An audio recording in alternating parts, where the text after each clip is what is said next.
Ayan mga karos, good morning po. Good morning. Ngayon nga po pala ay araw ng linggo, February 23. Bale ito mga karos, sa good news. Okay na po yung owner type jeep natin. Ayan. Yun no. Ayos na to, na overhaul na. Kahapon na sinorender po sa atin to.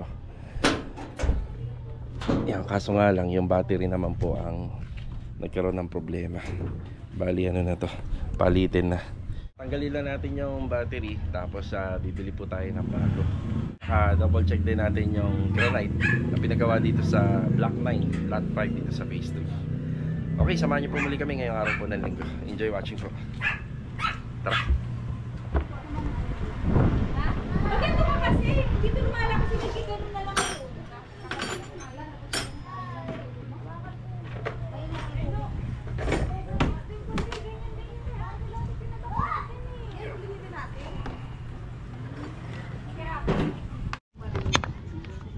Yan. Sana bukas yung mga bilihan ng battery rito malapit sa amin. Araw pa naman ng linggo ngayon. Hindi pa kasi tapos yung mga mekaniko dyan. Lilinisin pa nila yung mga ano po, yung makina, yung sa loob ng hood. Kaya ito, let's go. Dadaan lang ako rito kay Master Batang saglit. Opya.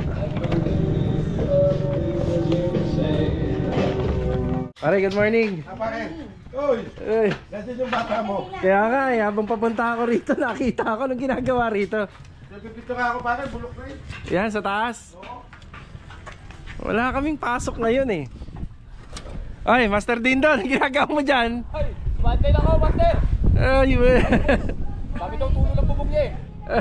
good morning. Good morning. Nagpabili ng ano. Bili tayo ng ano.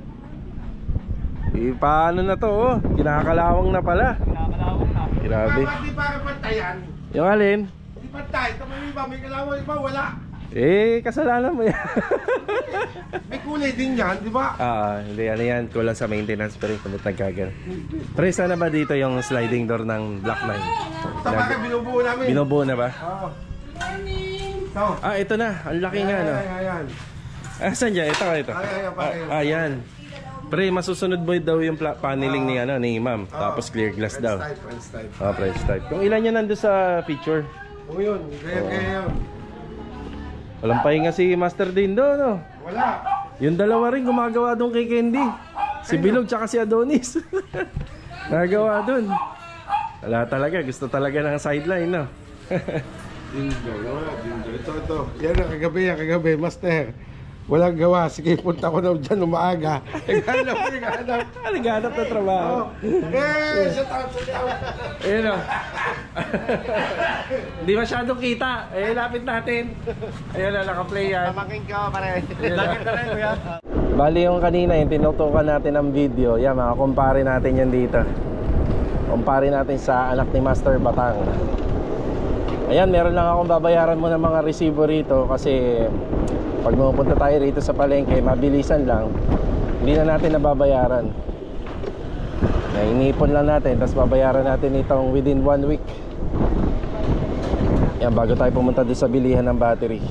Di na ako nakabalik kahapon. 7,527 lahat na. Italin natin. Hindi, stapler mo na lang. May stapler ka ba? Wala. Wag na, okay na to. Ano ba? Nandiyan na ba lahat na? Ayun o, 7,527. Okay na tayo rito. Wala na tayong atraso sa kanila. Kadalasan kasi nangyayari yun kapag halimbawa, marami kaming bumibili dyan. Siyempre tayo, lagi nagmamadali. Kaya pinalilista na lang natin. Regular customer naman na nila tayo dyan, mga 10 taon na. Diba? Dito lang yun sa kahilera ni Kuya Johnny. Ayan, yung paint center bukas. Pero wala naman tayong kaysadya dyan. Mukhang bukas. Ayun, bukas nga sila ngayon. Araw ng linggo. Morning po. Kaya pa-check nga nito kuya kung may sira na. Naalala mo, Binili ko rin sa iyan dun sa Honor Type Jeep.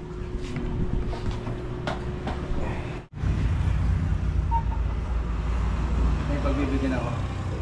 Buti pa lang yung gym sa loob. Itong isa. Hindi mo, kukulo yan. Pag kumukulo, ibig sabihin sira na yun. Swerte na yan, durog na yung plaka niya. Okay. Ito yung iba. Yung iba medyo ano pa, pero yun talaga. Putol Sige. na yung panito na dito. Okay, bibili na tayong bago.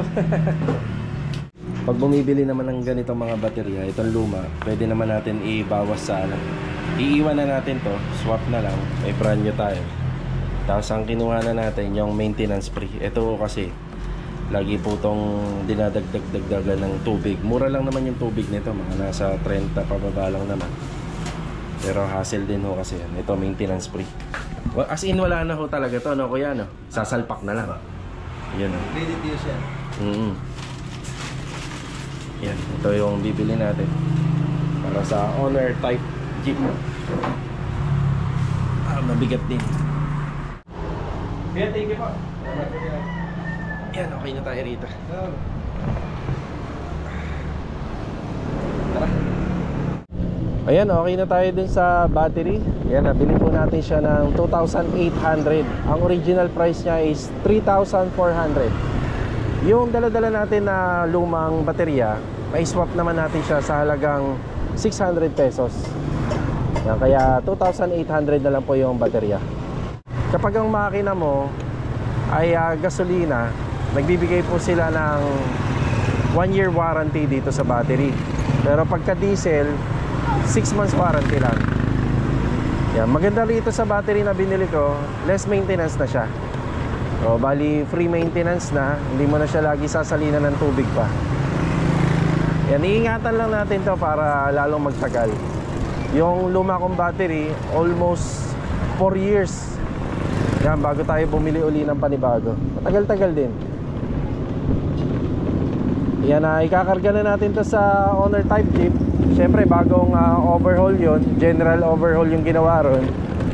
Siyempre, testing natin. Tapos yun ang gagamitin natin sa pagbibigay ng update dito sa mga ongoing project natin. At marami rin ako ikikwento sa inyo tungkol dun sa Honor Type Jeep natin. Dito na tayo. Up yan. Yung aso namin na si Whoopi, oh. Whoopi! Allah, lumaki kagad siya, oh. Bagong ligo. Wow, bagong ligo yan! Bagong ligo. Bakunahan nga pala to, no? Doon, patay ka na. Patay ka na. Oh, patay na. Yun ang gusto niya eh. Oh, patay ka na. Tingnan mo, ha? Gusto niya yan eh. Hali. Harot, maharot. Maharot. Whoopi. Whoopi. Whoopi. Ito na ang battering bago. Ako ba? Ameron. Ha? Ameron. Amaron. Amaron.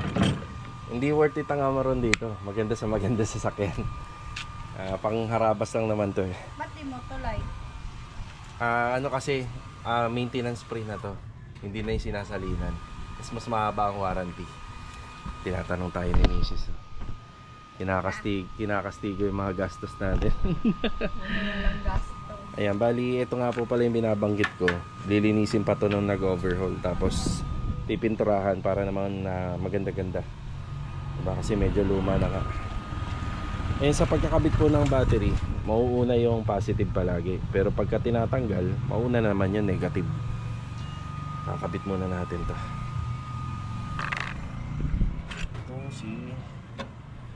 Ito si positive ba? Positive.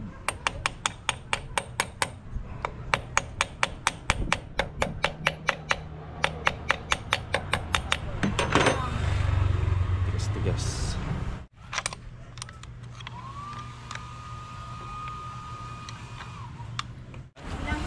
Yung alin? Pinto na. Hindi, alin dyan? Main door o ano? Sa main door? 90. Pero yung iba nga ano eh, 1 metro. Yung ibang main door 90 cm. 90 by 210. Pero yung iba 1 meter. Depende.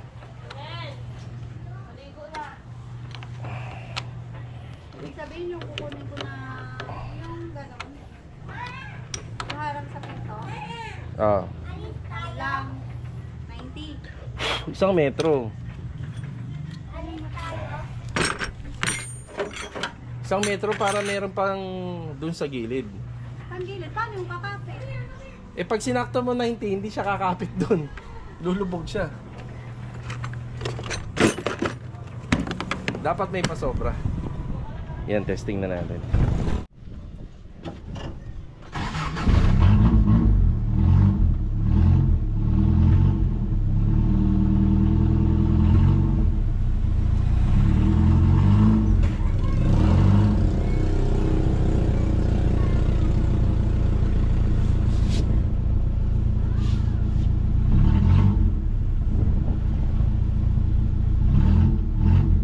Bagong overhaul yung makina, ibig sabihin hindi siya pwedeng puwersahin. Takbong hanggang 40 lang. At hindi pa siya pwedeng kargahan ng mabibigat pa. After 1 month, i-change oil ulit. So ganito, pagka bagong overhaul, alalay lang. Siguro ang mga susunod na papalitan pa rito itong radiator. Kasi itong radiator at saka battery magkasabay binili yan. Medyo luma na rin to.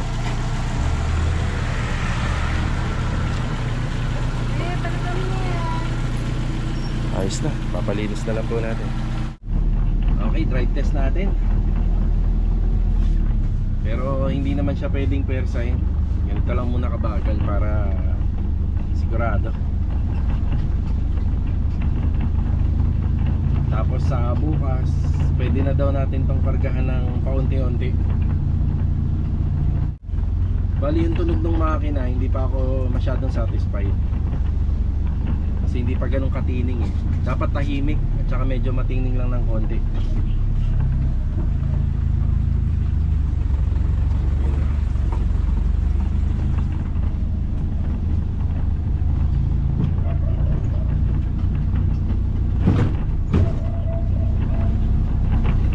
Pero ayos na, di ba? Magagamit na natin to sa trabaho.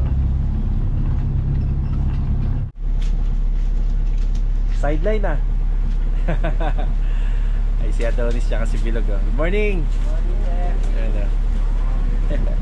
Bali good news nga pala mga kalumina. May tubig na po ulit tayo. Ayos na yung tangke dun sa phase 1. Kaya yung supply natin dito sa phase 3, sa mga ongoing project natin, hindi na tayo mahihirapan. Hindi na rasyon. Hindi na lako rito yung drum para may rasyon tayo ng tubig. Okay, update tayo ngayong araw ng linggo. Pagbukas ko ng gate, dali-daling pumasok tong aso na to. So, talaga ha, sinusundan mo kami ha. Okay, kitchen counter. Ito yung ating kitchen counter. Bali sa countertops, ginamitan po natin ng granite. Tapos ito yung sa bar counter natin. Halos tapos na po sila rito, kompleto na. Ganda. Ito nga po pala yung lumang lababo nila client. Ito na lang daw po yung ilalagay natin. Bali 2 tab po siya. Tapos lilinisin na lang po natin to. Blue pearl. Bali blue pearl po, pero sa camera para siyang black. Pero syempre, yun ang tawag nila rito, blue pearl. Tapos ito nga po pala yung 30x60 na binili ko sa City Mini Home Depot nung kahapon. So ito po siya. Medyo mas mataas ng bahagya itong ating backsplash. Kasi meron pang additional na 10 cm po dito. Bumagay naman po. Inumpisa na po kahapon to nila Kuya Sandy at saka ni Kuya Richard. Konti na lang po yung tatapusin nila hanggang dun sa dulo. Tapos pwede na po natin pasukatan yung aluminum kitchen cabinet natin. Bali nakapag-design nga po pala si ma'am, up and down na. Una kasi, ang gusto niya lang dito yung baba lang na naka-aluminum. Siguro na figure out niya na mas maganda talaga, mas bagay kung pareha na taas baba. Bali ang napupusuan ni client dito is yung cladding, modular type ng cabinet, yung setup ng aluminum. Mas maganda na nga rin din po yun. Pero mas elegante kasi kapag smoke glass. So yun yung napili ni client. Banda dito naman, bali yung rep na bibili niya is a 2-door side by side. Tapos kung makakapaglagay pa po kami ng additional na cabinet dito for pantry, yan, maglalagay po tayo rito. Yan, paikot po yan. Medyo magastos to sa aluminum cabinet pero sulit naman pag natapos. Sa finishing carpentry natin, halos tapos na yung pag-assemble, halos okay na po lahat. Pagagandahin na lang po ito ng mga pinto at saka yung other installation natin gamit yung wall fluted panel. Yan, may open shelves tayo rito. Tapos may wall fluted panel pa tayo rito. Sa likod nga po pala nito, open space yung storage natin. Nang kahit pa paano, meron pong 6 na layer po to. Marami pang mailalagay. Ganda, no? Di pa tapos. Sa mga nagtatanong po, nabasa ko sa comment, nasaan daw yung dining area. Actually, yung unang setup ng plano nito na pinasa sa akin ni client, tinanong ko rin sa kanya yan. Pero hindi naman po talaga pang family yung ano na to, yung bahay. Bali, ang gustong mangyari ni client, ganito lang talaga yung setup.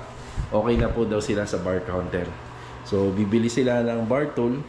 So, tipong rest house lang ang datingan.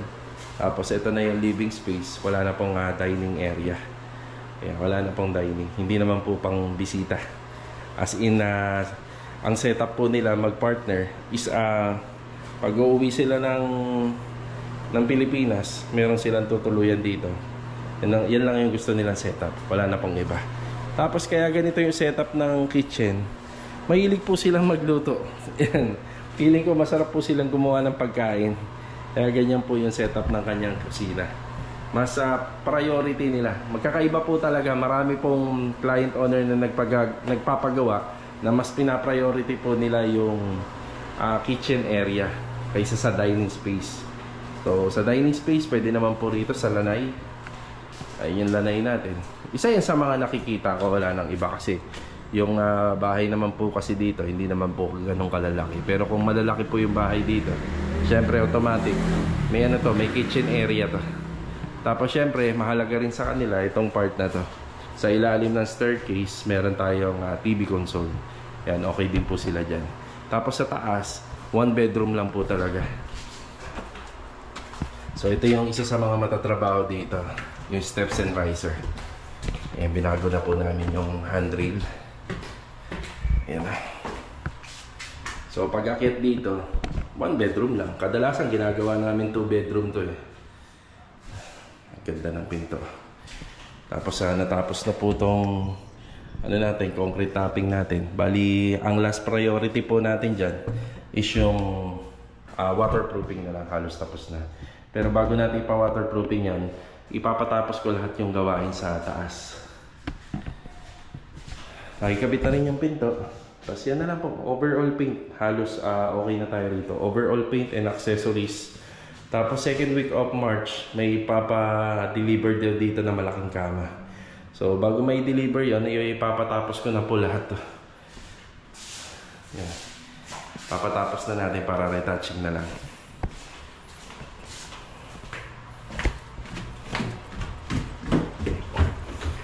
Ito pangarap ko eh, magkaroon ng ganito sa bahay. Yan, doon sa bodega, gusto ko rin na naka-granite. Hindi ko pa afford to. Pero malay nyo, konting pagtsatsaga, pagsisikap lang. Kakaroon tayo nito. Sa tiles kasi, maganda rin sa tiles. Ang inaano lang kasi natin sa tiles, mas manipis po kasi siya. Ito yung tiles yan. Sa granite kasi makakapal, nasa medya yan, 1/2. Tapos ang kagandahan din doon, syempre for hygienic, hindi siya ganito na laging may dugtong. So sa backsplash wall kasi okay lang may dugtong kasi pababa naman niya, waterfall. Dito kasi maaaring mag-penetrate yung bacteria, yung dumi kapag merong mga hati. Kahit sabihin na natin laging may grout, matatanggal din yun sa habang sa paglipas ng mahabang panahon, matatanggal-tanggal siya kasi magkukuskus ka, pupunasan mo, lilinisin mo, lagi rin siya matatanggal. Oh, di ba? Konti na lang to, mga karohos. Hindi naman nagmamadali si ma'am. Tapos ito papalitan natin ng slide up window pati ito, slide up. Yan, dalawa na yan. Ito kasi medyo papalinis pa po natin, pasisinsil pa po natin to. Tapos papaayos po natin yung pinakamasilya niya. Then pasusukatan natin. Okay na po tayo rito. Sa mga magko-comment po ng tungkol po sa setup, paki-ano na lang po natin, respetuhin na lang natin yung gustong plano ni client. So magkakaiba po talaga tayo ng gusto. Siyempre pag ikaw mismo yung nagpapagawa, masusunod yung gusto mo. Kaya magpagawa ka ng bahay para masunod yung gusto mo. So ito, kay client to, setup niya to, plano niya to, at ito yung gusto niya. At saka ilang beses na rin po pumunta si client dito at natutuwa naman po siya sa lahat ng mga nangyayari, di ba? Okay. So patayin na po natin ang mga ilaw. Si Honor Type G pala, ika-car wash ko pa. Siguro yung loob lang, hindi yung kasama yung makina. Tingnan natin. So wala pa tayong ano rito. Ayan na. Wala pa tayong mga switch doon. Lalo na ito, TNB. Ganda din to kapag natapos po ito. Alright. Yeah, ongoing na ginagawa ni Master Batang yan. Yun yung pinuntahan ko kanina.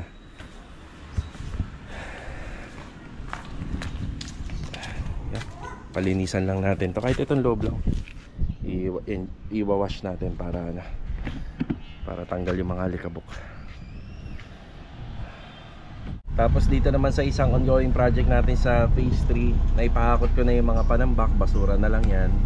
Nagkasundo na kami ni sir dito na papaayos niya na po sa amin to. Actually kasi kay Lumi na yan, yung mga ganyang bagay. So ayusin na po namin yan. Tapos yung tubig, itatap na po natin, papasok dun sa loob. Then inuumpisa na rin po sa master's bedroom yung isang closet. So yan lang po muna yung update dito. Ganda talaga tingnan kapag malinis, di ba? So basura na lang yan. Masarap gumawa kapag lagi malinis yung area. Alright.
Happy Fiesta nga po pala sa mga taga-Paradahan. Also sa mga kasama natin sa DN Aki Builders. Yan, Happy Fiesta. Fiestang fiesta pero nagtatrabaho si Kuya Dindo, si Adonis, si Bilog. Ayan, ayan na. Tata Usteng. Ayan o. Yan si Tata Usteng. Yan. Yan yung santo na nagmilagro dito sa Cavite. Cavite. Yung santo ng Cavite. Ayan na.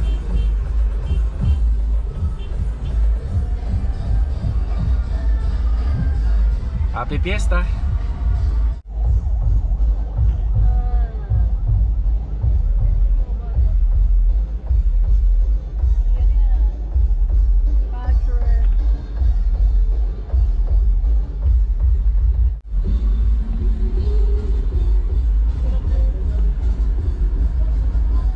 Bigat yan, no? Oo.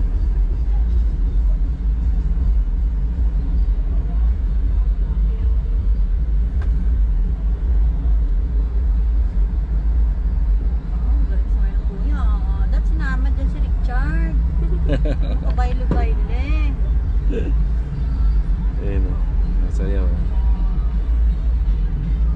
Panisyon din kayo din doon pag nagpakarena dyan din niya. Gary Valenciano, no?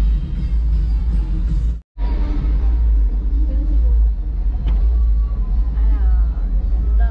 Sa likod ah.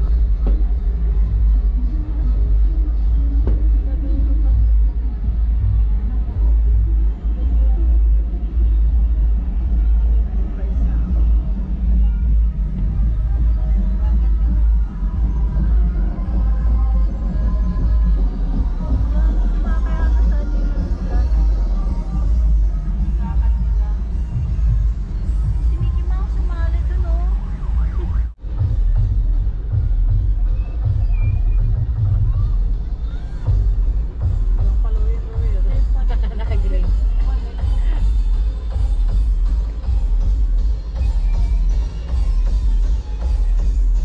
Instamag, oh. 360 Instamag. Pag gamit mo yan, hindi mo makikita yung selfie stick pag nag-edit ka.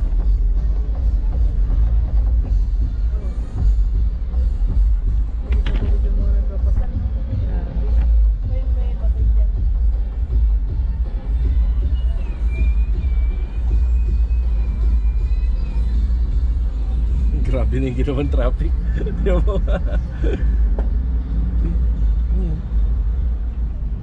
Bale, ito mga karoon, sa hapon na po. Mag-aalas 5 na ng hapon. Ito, test drive natin ulit yung Honor. Araw-araw ganito. Hanggang sa isang buwan. At maging normal na rin po yung paggamit natin sa kanya. Mga karoon, ang istorya nga po palang Honor type Jeep na to, dapat talaga pakakabalan na namin ni Mrs. to. Ibibenta na namin. Kaya kumuha na kami ng kolong-kolong para makatipid na rin po dun sa space. Wala naman po kasing parking sa mga row house.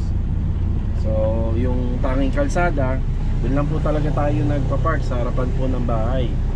So swerte na lang po natin dito sa lugar namin. Kasi syempre kahit paano yung mga tapat namin wala nakatira. So may-ari nga ng mga bahay pero walang mga nakatira. Kaya kahit paano wala na kapag double parking. Pero iba pa rin po kasi na yung kalsada maluwag, wala nakapark. Isa na dyan kapag may emergency, ambulansya, bombero, diba?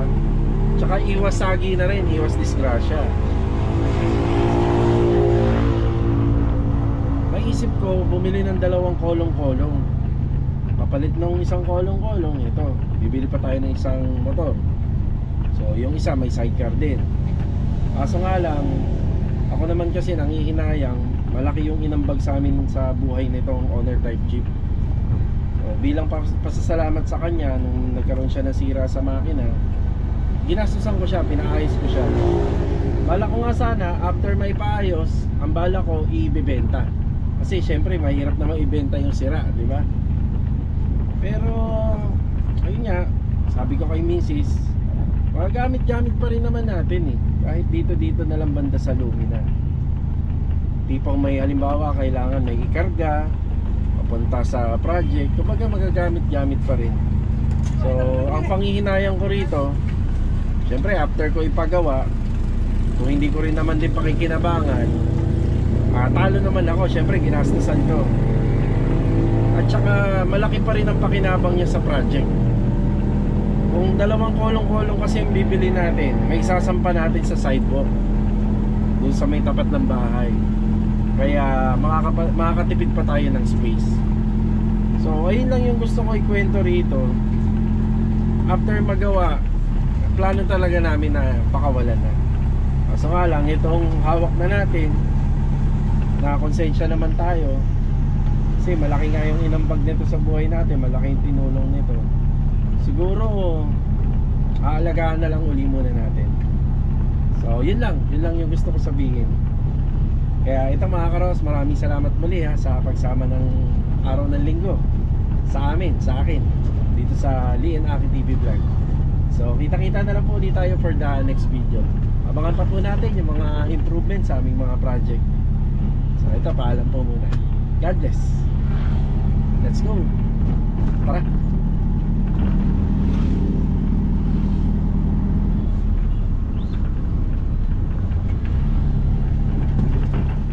Bago matapos yung vlog natin mga karos, pahabol na shoutout po kay Sir Roman Rino Jr. sa tito po ni Louie.